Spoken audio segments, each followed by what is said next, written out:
Whether your beer is in a bottle, can, or glass, kick back and relax. It's Better on Draft.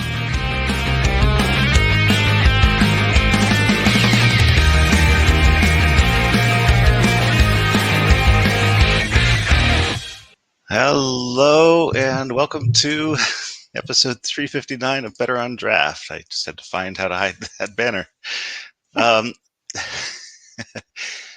Again, welcome to episode 359, Better on Draft. This is our first episode after Ken has retired from the podcast. But I am here with Wendy and with our guest. Wendy, what are you drinking today? Well, in honor of our guest, I went to my cellar and pulled out an El Gordo bourbon barrel-aged imperial stout by Good People Brewing Company out of Birmingham, Alabama. Very, very nice. Yeah. I have a Fat Squirrel from New Glarus that I brought back. Doesn't get better than that. Man, that's my favorite by them. It's such a good beer. And then we have our guest today, Joel Geier, who is the recent author of Flights Across America. Joel, could you tell us about yourself and what you're drinking? Yeah, for sure. So on social media, you will find me under the moniker of Brewery Travels. Twitter, Instagram, Blue Sky, all that kind of good stuff. I've been covering my travels to breweries now since, I guess, 2016. I have been to closing in on 1,400 breweries across all 50 states. And as you mentioned, I recently had a book published, as in it came out less than a month ago, Flights Across America, A Brewery Lover's Journey, which kind of chronicles my adventures and experiences at breweries all over the country. It's kind of the way I've been describing it is it's, part travel guide, part how-to guide, and part memoir. I cover, besides describing my process and and planning and all that kind of good stuff, the main chunk of the book is what I call city breakdowns, where I'm breaking down my experiences visiting the breweries in just about every city around the country, talking about the breweries there, sewing together little tidbits of information to try to create a little tapestry of what that craft beer scene is like. I really only discuss the breweries that I have personally visited, although occasionally I'll throw a couple names in there. But it's kind of my ode to my love of breweries. And I guess I should clarify the reason I was able to do this. My wife previously worked as a travel nurse. And then for the last 3 years almost, she's worked fully remote as a nurse practitioner, a psychiatric nurse practitioner. So that's how we lived in 14 states before our 9th wedding anniversary. We always had our home here in Milwaukee, but we would go around and live all over the place, including with our 2 kids.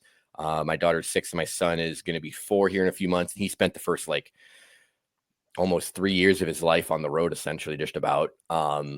So yeah, that's how we kind of got to this spot. And now that, I got kids starting school, we've kind of settled in a little bit more, which felt like a good opportunity to have the book come out and be published. And I'm just really excited to get to come on here and talk with you guys about not just my book, but just about craft beer and brews in general, since it's something that, I can yap about for a pretty long time. Well, that's perfect. Oh, and then I'm drinking. I'm from Milwaukee. I'm drinking from Milwaukee here, Eagle Park Brewing Company, one of the bigger, well-known breweries here in the city. They have a Belgian white ale called Blues Breaker. A little bit of a, lighter option. I typically actually drink a lot of lagers when I'm at home, but saw this one and, felt, it's a good brewery and something that I hadn't had in a really long time. So picked it up, and that's how we got here. Nice. So I will get us started and ask, what caused you to write, what turned your passion from, a passion into a book? And how did that process get going? Yeah, so I had the idea initially for the book when we were traveling. So we traveled in 2 different stints. We did it for a year post kids, so in 2017 and 2018, and then again starting in 2021 up until kind of the end of last year. And I just kind of had this idea. I guess my wife is a very avid reader. I was always a really avid reader growing up. So books are something that I've always been around and enjoyed. So I kind of just had the idea of, it'd be cool to write a book. And during that first travel stint, though, I started trying to put something together. But at that point, I had been to I think, 300-ish breweries or so. And I kind of realized after writing a bit, I was like, I don't have enough here. Like there's just not nearly enough here to really flesh this out into a true book in terms of what I would want it to be. So, that kind of got shelved. And then when we started traveling again, and it got to the point where I realized, okay, in the next probably, 3 to 6 months, I'm going to get to 1,000. I'm going to hit my 1,000th brewery.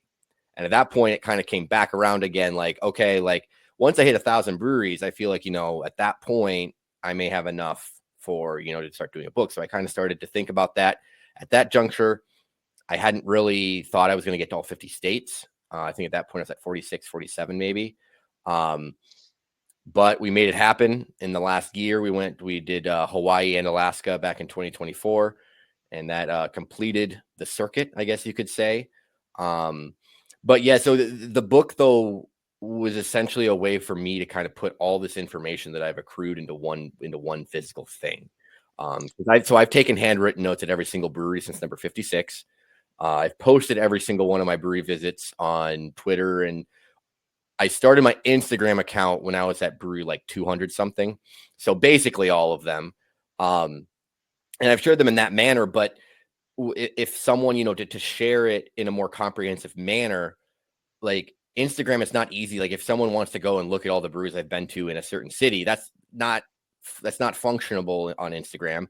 And it's not really on Twitter anymore. I've been trying to use Twitter, and it seems like a lot of my old tweets about breweries are gone as I've been searching, trying to find some of them.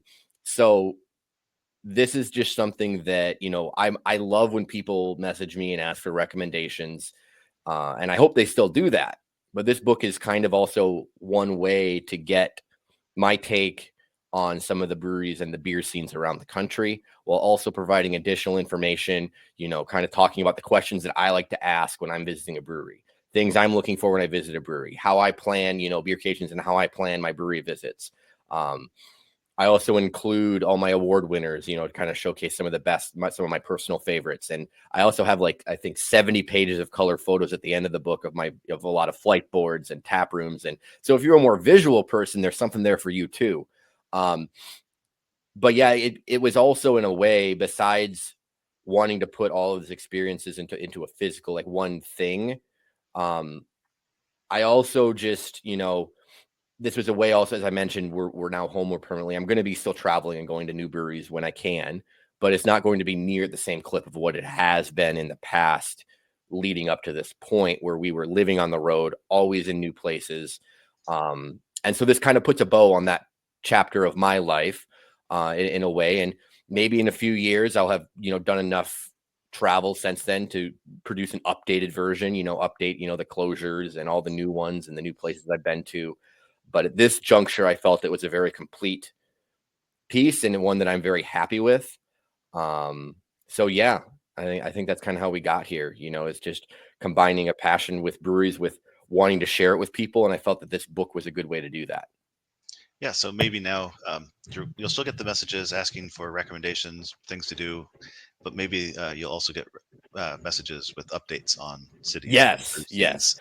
Well, and I always tell people that if I can't provide a personal recommendation, I probably know someone that can, because at this point, after living everywhere, like I have plenty of people that can help if I'm not able to too.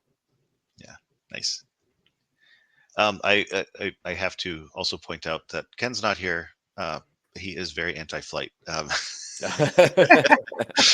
He may get triggered by the pictures in my book then. Yeah, I'll have to. I would be remiss if I didn't at least mention that. I've had the flight actually on a couple of the other podcasts I've done since the book. We've had the flight discussion, in terms of the pros and cons of it, because there definitely are, and I talk about that in the book actually too, like the different pour styles and what they each offer and what is good and what is not as good about doing each one if you're traveling for beer. Yeah, and there's the etiquette part of it too. If the brewery is slammed, maybe don't order a flight. Absolutely. I prefer to visit a brewery when it's dead, honestly, but that's not always possible. But Right. And it's also not better for the brewery if they're not busy. So it's kind of a you don't want to wish that a brewery isn't busy. So Right. Yes, you just know that certain times of day. Yes, you're going to be lucky. And then I have to ask before I hand it over to Wendy. Did you collect souvenirs from each of these breweries? And where Not do you store each them? of them, not each of them, but when I do, so I do grab, I do a coaster, get a sticker, when I can. And so I have these monstrous scrapbooks, essentially. I think I've got like 7 of them now that are full of coasters from like breweries all over the country that I've been to. And then I cover the outside of them in the stickers.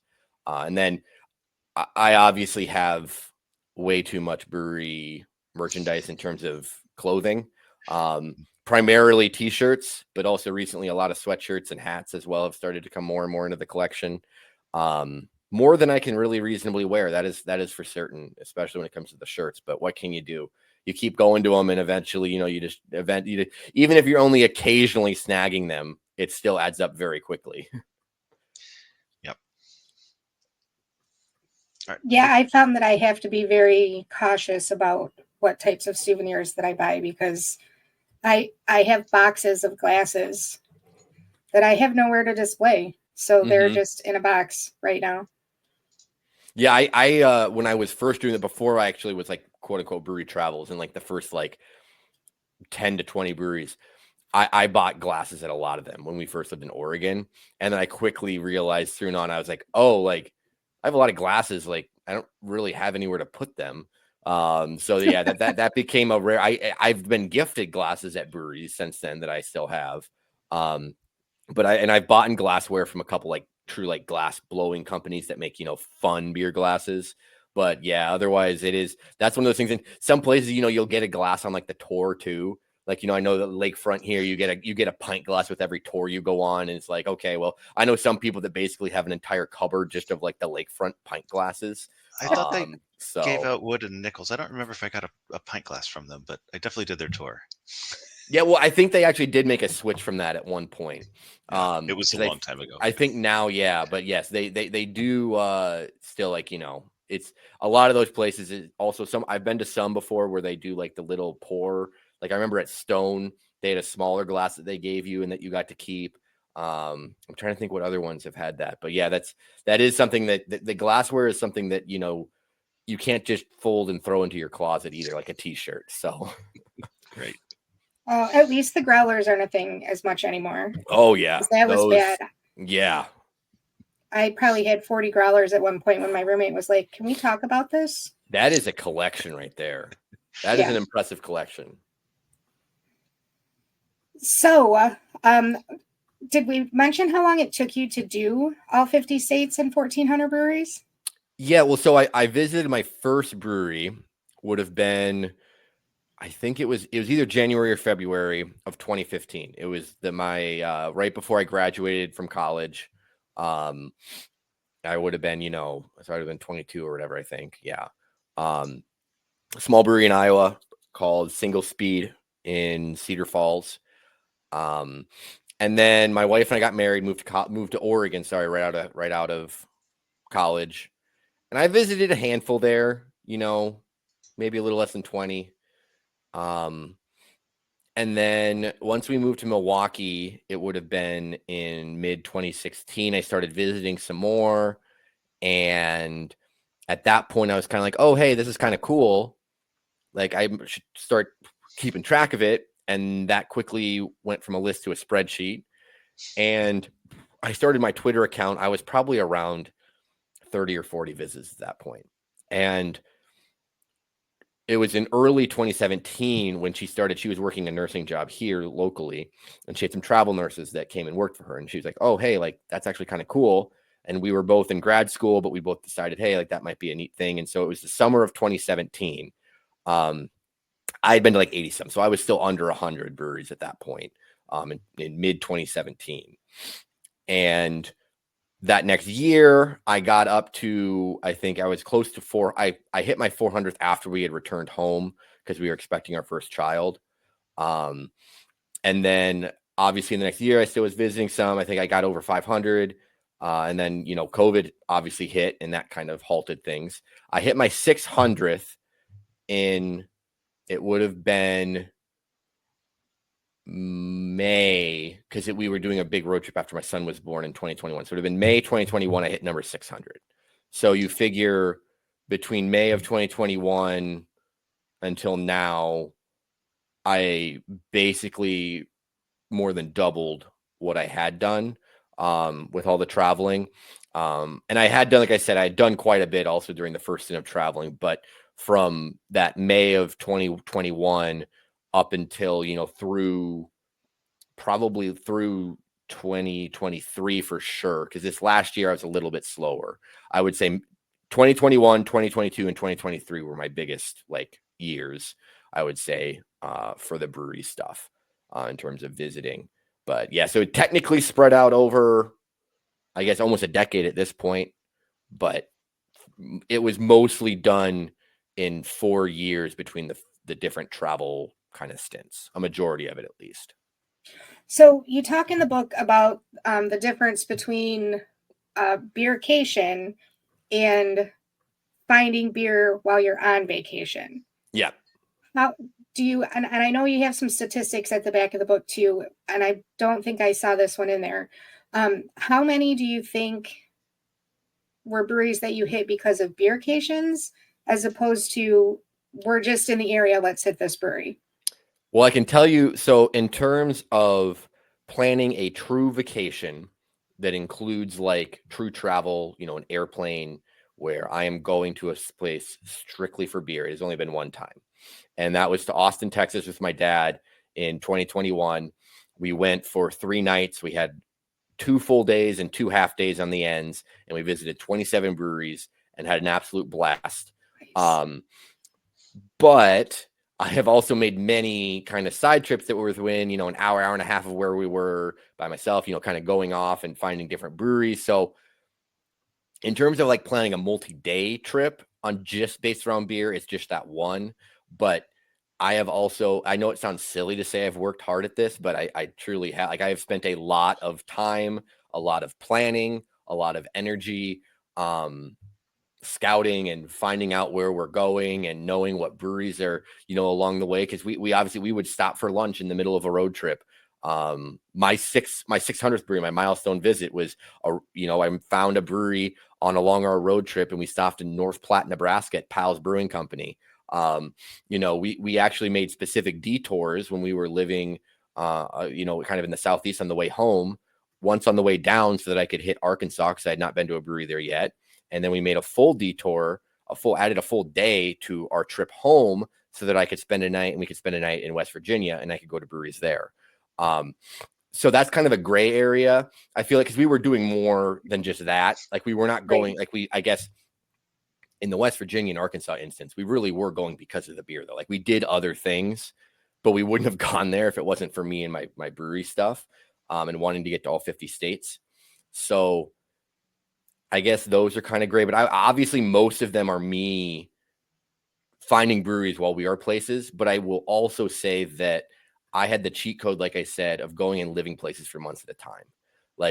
We went and lived, like I said, in 14 different states, mostly in major cities. We lived in Denver, Seattle, San Diego, New Orleans, Baltimore, Asheville. We lived on the coast of Florida, Nashville.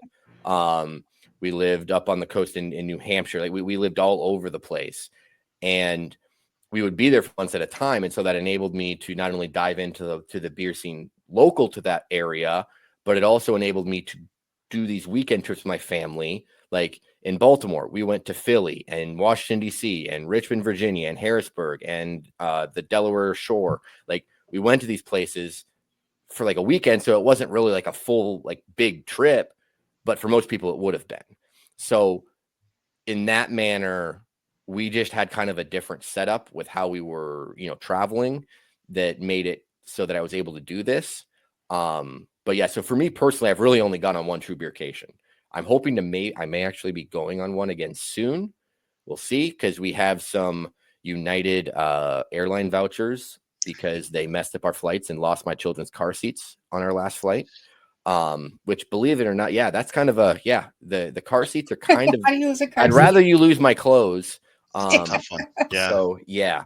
But yeah, no, that's a great question. But that's also why I really stress in the book that beercations are going to be few and far between, at least for most people. It's about being able to find ways to visit breweries just whenever you're out somewhere. And even if you're local, I mean, most people haven't visited all the breweries in their own area, especially if you're in a metro area. You know, I'm sure, you know, how many people, I'm sure there are a lot of people that have been to all of them in Detroit, in like the Detroit metro area, but there's also probably way more that haven't. So that's a big part of my book is it's a book that I hope the most steadfast, you know, nerdy beer geek that has traveled lots of breweries will thoroughly enjoy, but it's also a book that a more novice craft beer person can pick up, and it can hopefully inspire them to kind of take that next step into traveling for beer. Well, it's interesting that you say that, because what I found, so I read the book through the electronic version, but I just put it in my cart to buy the hardcover version so that let's talk afterwards. I can send you a signed copy, and because it even if I have to pay for shipping, it's still fine because Amazon, you know, Jeff Bezos cuts into my, you know, into my money. So let's talk afterwards. Well, I'm glad I haven't actually purchased it yet, but yeah. I want a hard copy so that I can put my own notes in there, and I love get that my idea. highlighters and Post-its ready. Because when I was reading through the book, I really enjoyed reading about the places that I have been to, because it brought back all of those memories. Yeah. And then I also added like 20 more breweries to my bucket list that I'm like, oh, I forgot I want to try that one. And I just added it to the bucket list. So I do think that you hit that nail on the head of being able to talk to both the craft beer novice and the most well-traveled beer traveler.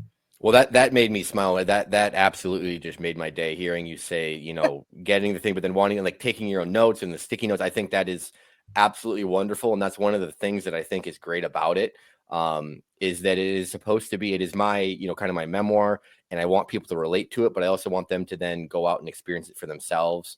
And yeah, and I think what you just said too is another reason why you said, why a book. Obviously, anytime I pick it up and flip through it, you know, it can be the same thing, but going back and writing it, and because each you know, all the different city sections I wrote, you know, individually kind of thing. And each time you were going back and going through my old notes and looking at my old posts and putting it all together, that whole time is just me getting to reminisce about all these experiences at these breweries that I've had. And that was a lot of fun. I mean, at times, obviously, writing a book is not 100% fun. I can promise you that. Although writing it wasn't, even though, like, figuring out the publishing situation was definitely the worst part. But it was a very fun process for me too, to kind of go back through and kind of come to grips with the magnitude of, like, where I've all been, like what I have all gotten to experience. And it was a good reminder to really think back on all those different experiences, kind of almost individually in a way, rather than just lumping it into a big number, essentially. So on our show in the past, we have all talked about a brewery that was difficult to get to, that we weren't sure if we were going to get there or if we were even going to be able to find it. Do you have a memory like that? Yeah, I mean, there are definitely some of the more remote ones. I'm trying to think the furthest I've ever driven for a brewery, like where I'm just driving to a brewery. It's at least an hour and a half, if not an hour, 40 minutes one way. But I mean, I can also think about times, for instance, there's this small brewery in Napa, California, that I have grandparents that live there. And I tried to visit it on 3 different instances. And one time, the first time was my fault, where I had the hours incorrect. The second time, we were going to go, and then I had to, like, change my plans last minute because of family things. And the third time I showed up, and they were closed for some private event. And I don't get out there all that often, you know. And so this became my white whale. It was just like it was this place called Downtown Joe's. It's like this small, it's not even like a major brewery or anything. It's just like, you know, there's not that many breweries in Napa. So after you go to someone, it's like, okay, you know, what am I going to go to here? Well, you know, I still have this one. And then on by golly, was it the third time the charm? In this case, the fourth time was the charm. I did finally get to it and drink the beer. But that is one instance where it was like, holy buckets, how are they making me work for this? But yeah, But now I'm it's got trying to that whole think. story. Yeah. And although I would say some of my more remote breweries aren't the ones that were the hardest for me to get to, because I've been to some in like rural parts of Iowa and rural parts of Wisconsin that for most people would be really like why are you there? But it's because I have family in those places, you know, like that's the other kind of part of it. But yeah, I'm trying to think off the top of my head what the furthest would have been or like the most remote. And I'm sure that there is an answer to this question, and I am just blanking on it right now. Because some of the most remote ones aren't the ones that were hardest for me to get to because we were in those areas already. Like some of the ones up by Acadia National Park in Maine that are like way off the beaten track. One called Strong Brewing on like this dinky, tiny little like peninsula in Maine that was off on its own.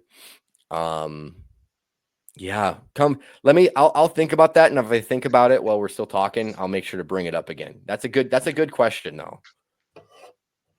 Sounds good. So I'm a drink beer from here fan. Mm-hmm. So I really love the theme drink local everywhere. Mm-hmm. Do you have merch? Because I would totally buy that. I do. I think I do.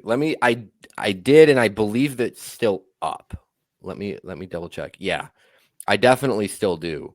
I can send you that link too, because at one point I had it linked on my website, but now obviously that is reserved for the book because that's all I'm posting about.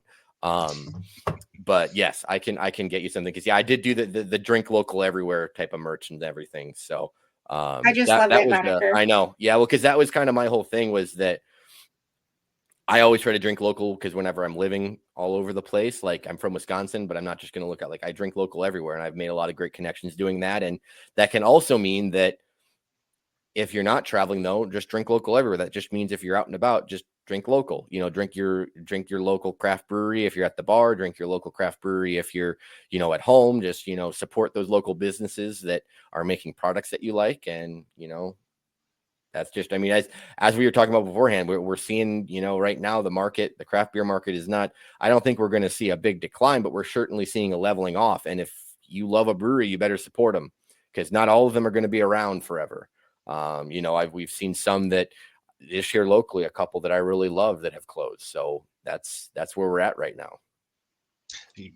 Talking about local and hard to get to.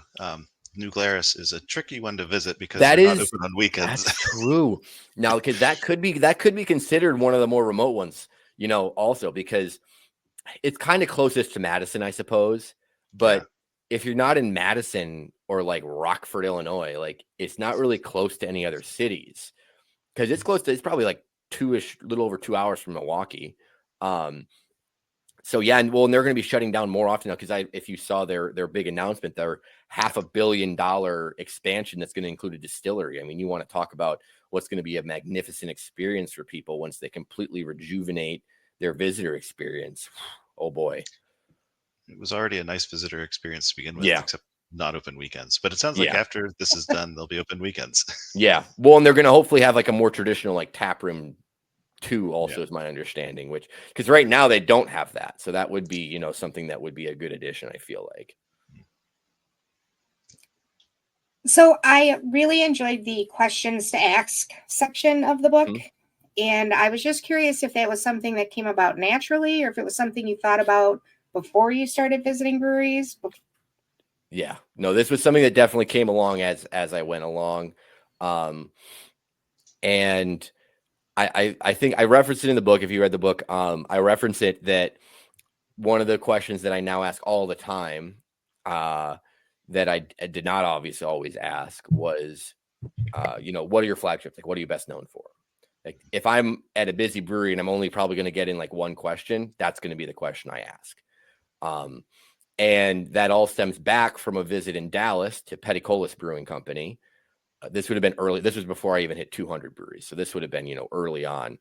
And I was filling out my flight card and I had 3 and I couldn't really decide on a fourth one. I said, hey, like, you know, what should I get on the fourth one? I said, oh, you should get, you know, what our flagship is the Velvet Hammer. It's an Imperial Red Ale. It's in Cloxton. I think it's over 8%. Like it's a beer that I would not have otherwise probably put on my flight. You know, it's not a style especially at that point, early on in my travels that I would have ordered. And that was my favorite beer in Dallas, Texas. Very, very good. It's won a whole bunch of awards. And that experience is what really led me to asking this question, because not every brewery is going to be, best known for their lager or their IPA. Sometimes they're going to be, they're going to have Belgians that they're, best, that they're most proud of, or, because it's different. If you go to a brewery and they specialize in sours and all they have are sours, or all they have are IPAs, that's obvious. But there are places that have that same wide variety, but they're like Peticolas, and they have something like an Imperial Red Ale as their flagship beer. And if you don't know that going in, you may miss out on the best beer there. So a lot of the other questions kind of just came as I became more knowledgeable as well, kind of figuring out what kind of questions to ask, and also became, I guess, more confident also, because I didn't early on. I was just like, I was just, and I still am, just some guy at the bar. And it was actually became easier for me, not because I got more confident initially, but because I was taking notes at the bar. And that's not something anyone else is really doing at the bar. And so, especially when I was visiting and it wasn't super busy, that's going to draw the attention of other people, both patrons and workers. If there's a guy here taking notes at the bar, they're going to be like, oh, are you like writing an article? Are you doing research? Blah, blah, blah. And then I'll kind of just explain, no, I'm just some, schmuck that likes visiting breweries and then telling people about what I drank. Although now I can say I'm a schmuck that published a book. So, Exactly. there is It's all in the that. book now. But that is what initially early on in my travels would really spur on the conversations. And during those conversations is where I kind of got the type of information where I learned what kind of questions would get the best information for what I was looking for. Because I do want to learn about the beer. Like, I want to know what they're best known for. I want to know what some of the personal favorites are for both patrons and for workers. But then I also want to learn about the full brewery and the brewery experience and the history of the brewery. I'm sure if you looked at the book, obviously one of the things that I love is when I visit a brewery and it's in a building that has history to it, that was other things, especially, buildings that maybe date back to the 19th century or even, further. So that's something that I became really passionate about. And the longer I went, kind of the more questions I would kind of learn to be able to ask. And again, you're kind of also depending on the setting and the situation, you kind of know, okay, I'm only going to get one or two questions in here, so I kind of got to pick which ones I want to know the most of. And then, like I said in the book too, a lot of the questions can be geared though towards patrons that you're sitting next to at the bar. You may be sitting next to someone and you may be like, hey, like, and if they're local and they're talking to you, they can be a great source of information too. Be like, hey, what other breweries in the area do you like? Because it's happened to me a couple times where I've changed my plans midnight, because obviously I'm a very meticulous and planning person. I have my night planned out to a T when I leave, whether it's the house or the hotel room. But if I'm talking to somebody and they're like, hey, well, do you like lagers? Like, you really need to go to this place. If you miss this one, like, you really should go here. And it doesn't happen all that often, but it has happened where I've changed because I ask questions. So I do think that's a really important quality for people if they are interested in learning about the brewery itself and the brewery scene, is to just ask questions, because there's a lot of knowledgeable people out there at breweries. And that's the best way to go about it, in my opinion. You've got two historic ones. Sorry, Wendy. You got two historic ones there in Wisconsin. You got the Minhas Brewery, yep, and then the sadly closing Leinenkugel's Brewery. Well, and Point Brewery also in Stevens Point. They're yes. they're like the second oldest, I think, in the country. So yeah, but no, the Leine's, they're still brewing beer, mind you. I thought I saw they brewed their last batch, but maybe they brewed their last batch in Chippewa Falls. Okay. So they are still brewing beer, but not. Which, I mean, the Chippewa Falls has been around for a century and a half, so it's just like real kick to the shin of that whole community, unfortunately. But no, they are still brewing here at the Miller campus.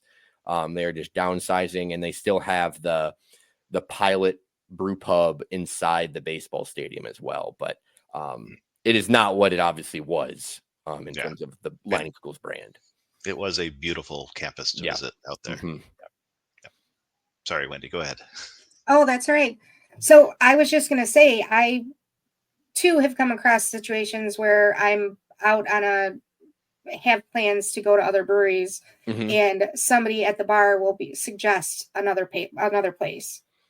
Actually, one of them that was suggested is a brewery that I would have told people in Michigan for a good 5 or 6 years. If you're on the west side of the state, you have to go there. Mhm. So, I mean, that was a pretty good find. Can you think of an example of a brewery that you went to because somebody suggested it that you weren't planning on going to? Yeah, well, I mean, one instance for me was I was when we were living in Denver and we were going down to Colorado Springs for a weekend, and I had posted about it and I had tagged some of the breweries I was thinking about going to, and someone that I knew that lived there at that point, they've since moved, that lived there at that point, said, "Hey, like, there's a brewery that just opened like a week ago, and they're already making really good beer, and like you need to go check them out." And I did, and they were making good beer, and I'm really glad that I included them in my visit because again, if I'd been certain, like if they had been open less than a week, they weren't necessarily popping up on, a lot of lists and, even on Google Maps, hardly. They weren't some of the first ones that came up. So that's the other thing, as I say, is I don't do it as much as I used to, but social media can be a great tool too. If you're looking for information, you're like, hey, I'm going to Chicago or I'm going to St. Louis or Miami for the weekend, and if you tag some accounts or whatever, like, hey, like, what places should I be checking out? And, a lot of people will be able to tell you that. And if they don't, then message me and I'll send out the question, and I'll be able to ask people about it. So, it's a very, fun thing to be able to use the craft beer community in that way to get, because everybody obviously has different palates. Like not everyone's going to like the same brewery, but still you can still get this kind of information and then use it to the best of your ability to get to places that you will enjoy. And there's still going to be stinkers. There's still going to be Everyone wants stinkers. to That's show the off way it their goes. city. Yes, I mean, like I said, I told you guys, I have a whole tiered list for Milwaukee breweries, and I am diligent, and I am all about taking people to breweries around here. Like I said, I've traveled and I have loved living in different places, but I will still always be very proud to show people around my personal home city. And I know that that's how it is for everybody in their respective cities, which I think is amazing. And I think that's why craft beer has become so great, is because everybody is proud of the beer that their breweries are producing. Yeah. So a little about me. I travel for work, Mm-hmm. and it's lately it's been international travel more than domestic Ooh. travel. It used to be domestic more than international. So I'm just kind of, has this part of writing the book, have you now kind of thought maybe it's international time or anything, or? Yeah, so I have. So it was when I was younger. But I have done some international travel. I've been to Australia. I've been to Brazil and Central America and different parts of the Caribbean and Canada. But we do have our sights set on Europe. Right now, it's probably going to be a little while. We would like, so our kids are 6 and 3, and obviously they are very well traveled. They're almost 50 staters at this point. But before we drop a ton of money going to Europe and a ton of time and effort, we'd like them to be a little bit older. But that is definitely coming. There is obviously a ton of places in Europe that I want to get to. And really just about everywhere. I mean, that's got to be my next goal. After all 50 states, I got to drink a beer in at least every continent, right? I guess Antarctica, I don't know that they have brewing any beer in Antarctica, but the other 6 are doable. So, that one may take a little more time and money. So, I feel like that that'll take a little more effort. But yeah, that is definitely going to be down the road at some point, the international. Although don't expect me to be able to write books about all those places, because I'm not going to be able to go and live there for years to where I can have the experience to do that. But I will certainly go and enjoy it to the fullest that I can. Yeah. I'm only missing Australia, and I have plans for the next Ooh, 5 wow, years. good for you. That is impressive right there. I mean, That is, and Antarctica, but well, they don't yeah, brew beer there. I mean, yeah, like we said, that hardly counts. So Right. what have been not to turn the interview around on you, but what have been some of your other favorite countries that you've been to for beer? Favorite brewery internationally that I've gone to was in Bangkok, a place Okay. called Chit Beer. Yeah. And it's absolutely wonderful. It's on this island. You have to take a water taxi to it. I can't remember what time it closed because I had been drinking a lot, because I was there were 2 Americans there, and Mhm. the owner kind of paired us up so that we had someone to talk to. But yeah, the 2 of us drank a lot. And then they put us on the boat to get off the island when the place closed down. But it was, that one is an interesting brewery.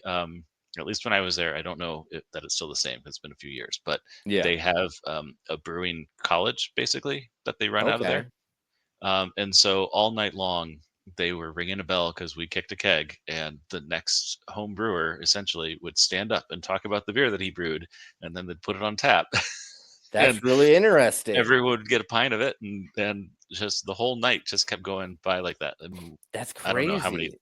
I don't That's know a how many really kegs we unique. tapped. That's really unique. That's awesome. It was cool, and it's this island that you took a water taxi out, so there's no cars. It's just a Yeah. bunch of vendors and a couple watts out there. So there's Yeah. it's a really neat locale. It's a really neat experience. Yeah. So that was kind of one of my favorites. Yes. Yeah, for sure. I can see why. That sounds awesome. Yeah, I strongly recommend it to everybody who goes there. The head brewer is a guy named Porn, and the beer that I brought back and flew home with is Porn's Milk Stout. Oh, well, keep the label from that one, I suppose. Yeah, I don't think I did, but I do have the untapped check-in, so Yeah, that's something. basically the same thing. Yeah, exactly. And much Yeah, easier to keep track of yes. or have to Yeah, store. that is a question. Do you untapped these beers? No. Okay. I have I don't need to get into the full thing. I have my qualms with Untapped. As a whole, as how I think it can be a fine tool. I talk about it in the book. But I also think that it's a tool that is not used properly in the industry overall. But like I said, I technically have an account. I just don't use it. But I know that a lot of breweries use it to have post like their tap list. So that's why I have one so that I can easily access it. But like I said, I've taken handwritten notes and I keep spreadsheets. So I may be in my early 30s, but I'm very old school in that manner. So I have stacks of notepads because I've used the same leather portfolio with my sticker on it since brewery number 56. And I just have replaced the notepad in it. I don't know how many times at this point, a lot. And so I just have huge stacks of notepads downstairs in my basement with all my notes. And like I said, then I transfer some of them, not all the notes, but like the important stuff into a spreadsheet that's done. I have a page for each state, and that's how I keep track of all of it. And obviously, and I do post all of it on, like I said, on Instagram and Twitter as well. So that was another method of tracking it, I guess you could say. But long run, it would have probably been fun to keep it untapped because it would have been cool to see some of the stats from the different things and, how many of each different styles and blah, blah, blah. But that just didn't happen at this point. I'm not really going to start doing it. So. Yeah, no, that makes sense. And we're kind of, I don't know, Untapped is a topic that comes up on the show a fair amount. Yeah. I don't think we have a strong pro or against Untapped. Yeah. It feels like it kind of fits in with the way social media is going at this point, where it's, some people really want to have their opinions on there. Some people. Yeah. And I think that's part of the struggle is that I've seen someone say that they should do it like, I forget what the movie website is, Rotten Tomatoes, where you have like an audience score and then you have a critic score, because that's one of the issues with it is that you have everyone and their dog just throwing an opinion, and you have some of the best beers in the country that have like a 3.5 rating. And you have hype styles like imperial stouts and super double dry hopped hazy IPAs and fruited sours that tend to score on average much, much higher than really well done amber ales or Kolsch. And to me, that's basically backwards, but also like it just doesn't show a fair representation of the actual craft beer community in a way, although it may show kind of almost what's most popular, I suppose. But it's also like the people that are using those apps also may be different than, like, because a lot of people like me and like brewers, like they don't want to use it because, their favorite beers, they're not going to worry about posting it on Untapped. But yeah, I mean, like I said, it definitely can be a tool. And I think it's one that you can use and cross-reference. But I also said in my book, I don't know if I exactly said it, but you just don't want to take it as it's like the Bible. Like you don't want to base all of your beer travel based solely off of Untapped. You don't want to look at a brewery's Untapped rating and say, I'm not going there because they're only a 3.8 and this other place is, a 4.06. So I don't even need to bother going to the other one. that is my big critique of it, is that some people, view it as, and I know that there's distributors that base their, some of their distro stuff on tap rankings. And to me, it's just kind of a slippery slope with that. But like I said, overall, if I know a lot of people that don't actually care about ranking the beers, they just literally check into them for their own personal recollection to know if they've had it or not. And I think that's a really good use of it. I do, and I kind of wish I'd had that. It'd be easier than, the note taking, obviously. Maybe someday I'll try to put all my notes into it, but for now, I'm not willing to take on that project quite yet, at least. Yeah, that sounds like a heavy lift. I don't know that Yeah. I want to do that. Yeah. I used to say that after one brewery festival. Yeah. I'm going to just write down, and then I'll check into it after the next day. It never happens. Well, and that's my problem too, is that I've only taken notes at the breweries when I visited the first time. So that doesn't count brewery festivals and beers that I purchased to drink at home and return visits, local, yeah, I'm not, I feel like that's a rabbit hole that I don't really want to go down at this point. Yeah, I play drinking games on one of the Untapped Discord server. Yeah. So for example, right now it's wet January, and so it's beers that are 10% or higher are the only ones that count for points. Yeah. But next month is one of my favorites, and it is February. It's Drinking the Alphabet, where we get all of the beers in alphabetical order. We drink a beer that starts with A all the way through. Interesting. I also imagine X would be, how many beers start with X? I can't imagine. I usually have a can of Xmas Pickle from Urban Artifact out of Cincinnati. I usually have that on hand, but I don't this year. Okay, so it's going to be a little bit of an Easter egg hunt then. Stone has Chocovesa. It's usually out around then too. So yeah, these are solved problems. Yeah, you'll figure it out. But there's a beer festival in early February that I have to use Untapped at that, because I get through a significant portion of the alphabet. You're not looking for specific breweries or specific, styles. You're like, okay, I'm on C. I need to I'm looking. Exactly. And my friends who go with me, they do some scouting for me too. That's awesome. Yeah. So that, I think, is a good use of Untapped. I agree. That's fun. Yeah. Wendy, did you have more questions? Yes. Yeah, I've got a million questions. Yeah, I took 6 pages of notes when I read the book. I love that. I love that. That, like I said, that just makes my day. So one of the things that I noted was Second Shift in St. Louis. You talked about the fact that they were animal friendly. And that one really held a soft spot in my heart, because not only were they dog friendly, but they had a bird that was there. Mm-hmm. Did you see the bird? I loved it. And the Kreiders, so I know I said in there, the Kreiders, they are also just genuinely amazing people. That's one of the few breweries where I genuinely, I had to shout out the people too, because I know them, and I have a good friend who lives in St. Louis that he's very close with them also. So yeah, that's a brewery that truly is one of those, they care about the community, they care about the people, and it shows through in the way that they run their business. So that is certainly a brewery that is worthy of any shout out that you can give them. Absolutely. So I'm just wondering if there's any other breweries like that you visited that kind of held a soft spot for you, that you would. Yeah. I mean, a lot of times it does have to do, I would say, with the people. And I would say some of the ones that kind of hold a soft spot for me are the breweries that kind of treated me like I was like a big deal when I had hardly visited any breweries yet. There is a brewery in Newburyport, Massachusetts, Newburyport, Massachusetts, called Newburyport Brewing. I'd been to 100 some, I'd been to not hardly over 100 breweries at that point. And the two owners came over and talked to me about, the places that I was going to, and all about their brewery and why they started it. They gave me and my wife free shirts. They were amazing people.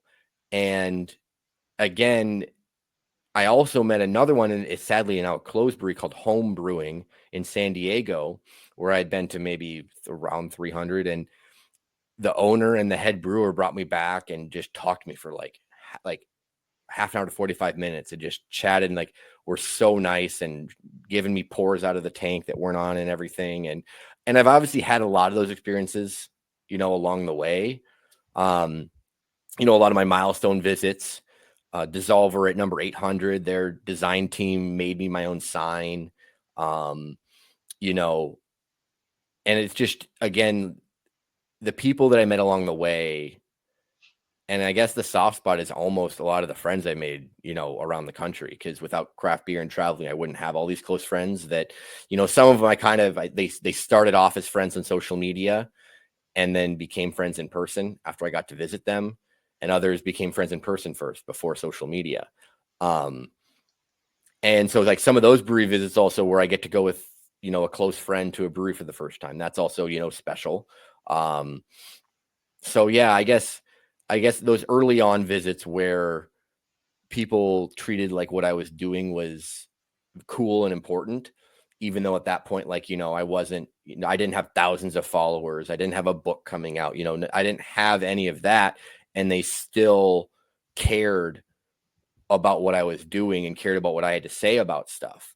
So yeah, I guess there's a couple examples in there. But yeah, it's really been throughout the experience. Like, I guess those will be what I end it with. But that's another question that I feel like if I thought about it for a while, there'd be a dozen that would, come up and that I'd want to discuss. So we can move on to the next one. All right. The last question I have for you is, what local or regional differences did you pick up on? Like different terms for flights or growlers, something like that. Yeah, well, I mean, when it comes to breweries, obviously there's certain styles that are more popular in certain areas. Although in more recent years, I feel like the regionality has been a little bit lost. Because, you used to think about, hazy IPAs or, New England and then West Coast IPAs. You're really only going to find the good ones out on, California and maybe in Oregon. And now you can kind of find good examples of all those styles all over the country. I would say, though, that, I talk about the historic breweries and, in historic buildings, and it may seem silly, but obviously certain parts of the country are going to have a much higher percentage of more unique and cool taproom spaces than others. For instance, on the East Coast and even in the Midwest, there's a lot more historic buildings that have been converted into breweries than for, say, the West Coast. Like in San Diego, like there's some, of course, but a lot of breweries in San Diego are like in business parks, in strip malls like that. There's a lot of breweries that are like that. Whereas, in New England and, the Midwest and Mid-Atlantic, there's a lot in like, oh, this used to be a train station, or this used to be a church, or this used to be a bank. Like there's just a lot more of these historic buildings that date back to the year starts with 18. And obviously there also just aren't as many buildings starting then in the West Coast because it wasn't built up as much at that point. It's and like then when you go to Europe and yeah, exactly. I mean, Europe would be a whole other ball game, obviously, when you do that. I mean, that's a whole other that's not even comparable to a certain extent when you're talking about, just America as a whole. But otherwise, I would say, there are still, I know just said that the styles, we've lost some of that, but there still are instances where I would say you see a little bit more of the styles in certain areas. For instance, when we were up in Alaska this summer, I saw more barley wines per brewery than just about anywhere else I think I've been. That's a very popular style up there, which I get, to get through wintertime. I don't think they probably don't serve many beers under 10% in the wintertime in Alaska. But, and then when in a place like Texas, there's good lagers being made everywhere, but a place like Austin, Texas, I was there and they were really cranking out a ton of lagers. I know, Texas, they get so hot in the summer. A lot of places just crank out a bunch of lagers. So there is still some of that for sure. In terms of terminology, flights, I wouldn't say that, and I wouldn't say there's any. I'm trying to think off the top of my head if there's like any specific. I would say one thing I've noticed is that you'll occasionally see breweries in different parts of the country try to use language that isn't official. Like I've seen places that that call it a Midwest IPA, or this is a Colorado Pale Ale, or it's like, okay, well, why are you saying that? It's like, unless you're like I did see it used one time because I've seen multiple like Midwest IPAs or whatever. And I did see it once where they were using like all like local ingredients essentially. And like, okay, I get where you're coming from, at least with that. But other times it's just like, oh, it's supposed to be a meshing between a West Coast and kind of a haze. It's like, oh, so you mean kind of like just like a typical IPA, then is what you're saying. So it's not super bitter and it's not super juicy. Okay, that's an American IPA. Like that's what it is. But in the IPA wars, it was a big distinction. oh no, it was a very big distinction back then. I mean the IBU, IBU races and all that kind of stuff. Florida Weiss's was one that was an actual also like that's one that they did kind of do like the fruity stuff, and like they do have like a lot of breweries down there. That's what they call it. The kind of the more fruited Berliner Weisses, and they call it the Florida Weiss is very much a style down there. So there still is certainly some regionality, and some of it is kind of made up, but it's still there, I guess, technically. But yeah, and the biggest part to me though is just the differences are becoming. There's still differences because some regions are still just way more brewery focused than others in terms of if you go to a Portland, Oregon or a Denver, the craft beer scene there is a really big deal versus if you go to places in West Virginia or Alabama or Arkansas. Like there's craft breweries there, and some places are starting to get more of a scene, but it's still not part of that city's like identity the same way that it is in some of those other like more older kind of cities that are, or not older cities, but older craft beer cities. But I would say though, in the last 10 years, you've obviously now seen where we've gotten to the point where essentially every city is making craft beer and essentially every city has good breweries. So the good local beer is out there if you're willing to go and find it. All right, Joel. True story. We are getting towards the end of the hour, and so we're going to start wrapping up. I'm a long talker. I'm sorry. No, it's all right. No, it's great. We are going to wrap the show like we wrap every show with some final questions. But before we do that, I'm going to remind everyone that you are Joel Geier of the handle Brewery Travels. Where can we find you? Instagram, Twitter, Blue Sky. I'm brewery_travels on Instagram though. Someone already had the Brewery Travels name, and I wasn't going to pay him for it. So that's how we got there. Yeah, those things happen. And then the name of the book is Flights Across America, A Brewery Lover's Journey. And you can find that Amazon, Barnes and Noble. I'm pretty sure it's at other places too. You can either you can either Google buy it. Wherever it's easiest for the people to buy it from. I don't have a strong preference. If you can buy it from me personally, that's better. But once I have to ship the book, then it's kind of the same profit as what it would be online. So it doesn't really matter that much. But yeah, I'm doing a lot of signings. I have signings around the area here, and those have been a lot of fun. But yeah, I love the book. I love sharing it with people. It's been great to get, feedback from folks, and I hope that people are enjoying it. And yeah, you can, if you're having a hard time, you can Google it. Otherwise, if you follow me on any of the social media platforms, it's either on my profile or it will not take you long to find it because I will be posting about it. So yeah, that's the gist of it, essentially. All right, I'm going to ask you the final question I've been asking a lot of people lately. What is the last board game or card game you played, and did you win? I last would have played Candyland with my daughter, and no. Okay. I'm going to recommend Camel Up. Your kids sound like they're the right age to have a lot of fun with it. You will enjoy it more than you will enjoy Candyland. Okay. I will have to look into that. Camel Up. Okay. Yep. I will be happy to send you that information after the show. Camel board game. There we go. I pulled it up so that way I can look at it afterwards. It is a camel racing game where you bet on the game and the camels stack on each other and carry each other along the track, and it's a lot of fun. Yeah. Okay. All right, and Wendy. And my final question is, what is a brewery that you have not gotten to that you would really like to go to? Oh, there's a couple, but there's one name that may surprise some people that I did not get to. And that is Treehouse. I have not been to Treehouse. I'm hoping to get there in the next year or two. We're going to hopefully go because we have not been back to New England since we lived there in 2017. And so the 5 most New England states are the only ones that my kids have not been to yet. And when we were living there in 2017, Treehouse still only had one location. And on their website, they talked about we cannot guarantee because of staffing and release dates that they can pour on site. And so I did not want to drive over an hour out of my way, and then not, because my rule, I have to drink beer at the brewery. That's kind of my whole thing. And so like, I was like, at the time, they were still a big deal, you know, back then they were a pretty big deal, but they aren't what they are now, obviously. So that is definitely my one big regret, and one that I'm hoping to rectify. Honorable mention to Bellflower in Portland, Maine. I've heard nothing but incredible things out of there. And they were also one that opened up after we lived in that general area. So They have really amazing beer. yes. I really like their tap room too. Well, I'm like I said, hoping to get there in the next year and a half, 2 years. So I did not get to the old Treehouse Tap Room, but the new one is beautiful.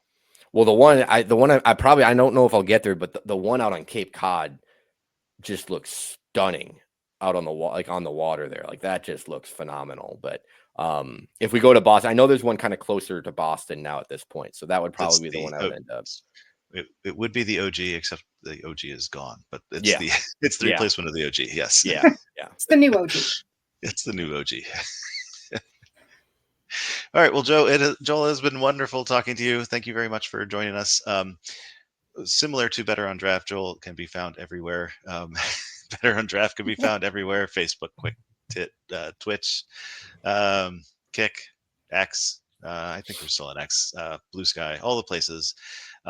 And we are going to end the show like we end every show. Whatever you think of your beer, we think it's Better on Draft. Better on Draft. Yeah, there we go. Cheers. Cheers.